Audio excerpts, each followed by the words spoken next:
অধিকারী মহাশয় কথা দিয়েছিল, কথা রেখেছে। বলেছিল সকালে ধরবে, বিকালে খরচা করবে, আর বারুইপুরের থেকে তার সূত্রপাত শুরু। আমরা আশাবাদী যে আমাদের বিগত দিনে যেসব মায় বোনেদের সাথে যেসব ঘটনা ঘটেছে, জব্বান হানির থেকে নিয়ে শুরু করে গ্যাংরেপ থেকে শুরু করে যেসব সবকটা অপরাধীকে সকালে ধরবে, বিকালে খরচা করবে। বিগত দিনের এই তৃণমূল সরকার থাকাকালীন যেসব ঘটনা সন্দেশখালীর মা বোনেদের সাথে ঘটে চলেছিলেন, আর এখনো অবধি মানে সেই সব মা বোনেরা, আমরা 2024-এ এত ভয়ঙ্কর আন্দোলনে আমরা একত্রিত হয়েছি, লিপ্ত হয়েছি। হবার পরে সেই সব মা বোনেরা এই তৃণমূলের বাহিনীর কাছ থেকে কেউ দুটো স্টিলের খাটের বিনিময়, কেউ বিল্ডিং একটা ঘর বেঁধে নেওয়ার বিনিময়, কে ঘরে টাইলস বসানোর বিনিময়, কে বাজারের মতো মানে সন্দেশখালী রাজকুমার বাজার, সেই বাজারে একটা দোকান করে নেওয়ার জন্য বিনিময়ে তারা কিন্তু প্রত্যেকে কিন্তু নিজেদের সাথে ঘটনাটাকে মানে কি বলবো, নিজেরাই চাপা দিয়ে আজকে সেই তৃণমূলের সাথে কিন্তু আবার গাঁটছড়া বেঁধেছিল, কিন্তু আমরা বাঁধিনি। আমি রেখা পাত্র বাঁধিনি। সন্দেশখালীর যারা গরিব নির্যাতিত মায়েরা, তারা কিন্তু তৃণমূলের সঙ্গে কিন্তু কখনো গাঁটছড়া বাঁধেনি, কখনো তাদের সাথে আপোষে আসেনি, আর আগামী দিনেও আসবো না।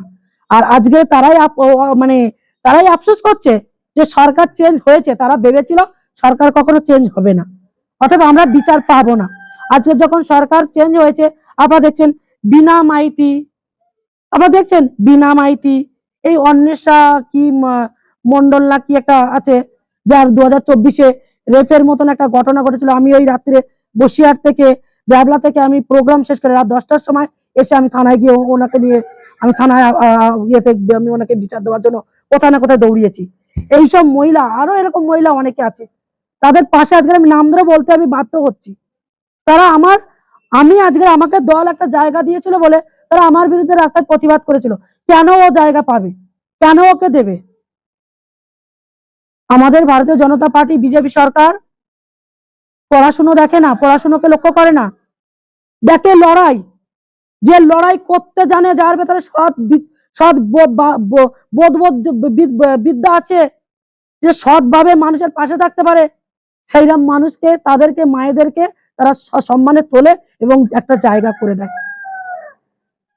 আজকের ভুল বুঝতে পেরেছিল বলে আজকের কিন্তু তারাও কিন্তু আজকের বিজেপি ক্ষমতায় আসার পরে আমাদের সন্দেশখালীর বিধায়ক সনদ সর্দার মহাশয়কে নিয়ে আমি দেখলাম আনন্দ উল্লাস করছে।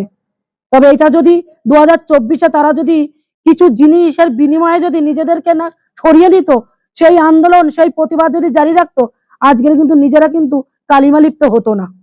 আর সন্দেশখালীর মা বোনদের নিয়ে এই তৃণমূল সরকার, মমতা বন্দ্যোপাধ্যায় যেভাবে কালিমা লিপ্ত করেছিল, যে সন্দেশখালী মিথ্যে ঘটনা, এটা ফেক ঘটনা, রেখাপাত্রদের ভাড়া করে নিয়ে এসেছিল বিজেপি, এইগুলো বিজেপির নামে অপপ্রচার করতে পারতো না। আজকের যারা তৃণমূল সরকারের থেকে আজকের অর্থ, ঘর, টাইলস, দোকান নিয়ে যারা গেছিল, তারাই আবার বিজেপি সরকার ক্ষমতায় আসতে তাদের সাথে আবার আমাদের বিধায়কের সাথে, সনদ সর্দার মহাশয়ের সাথে আবার আনন্দ উল্লাস করছে, বিজয় মিছিল করছে। তবে এটা মমতা সরকারকে দেখা উচিত। যদি তৃণমূল করতো প্রকৃত, তাহলে তারা আর বিজেপি সরকার ক্ষমতা আসার পরে গেরুয়া আবির নিয়ে আনন্দ করতো না। আর মমতা সরকার ভাবছে যে বিজেপি সরকারকে, আমার সরকার থাকাকালীন যেভাবে আমার যে তৃণমূল কালচারে যেভাবে চালিয়ে এসছি, সেম বিজেপি সরকার এসে সেই কালচারে চালাবো এবং বিজেপি সরকারকে বদনাম করব, কালিমালিপ্ত করব, করে এই সরকারকে সাধারণ মানুষের মনে একটা খারাপ একটা জায়গায় বসিয়ে দেবো, যাতে মানুষ দূর করে বের করে দেয়, কখনো বার করবে না। বিজেপি সরকার কথা দিয়েছিল, শুভেন্দু অধিকারী মহাশয় কথা দিয়েছিল, কথা রেখেছে। বলেছিল সকালে ধরবে, বিকালে খরচা করবে, আর বারুইপুরের থেকে তার সূত্রপাত শুরু। আমরা আশাবাদী যে আমাদের বিগত দিনে যেসব মায় বোনেদের সাথে যেসব ঘটনা ঘটেছে, জব্বান হানির থেকে নিয়ে শুরু করে গ্যাংরেপ থেকে শুরু করে যেসব সবকটা অপরাধীকে সকালে ধরবে, বিকালে খরচা করবে।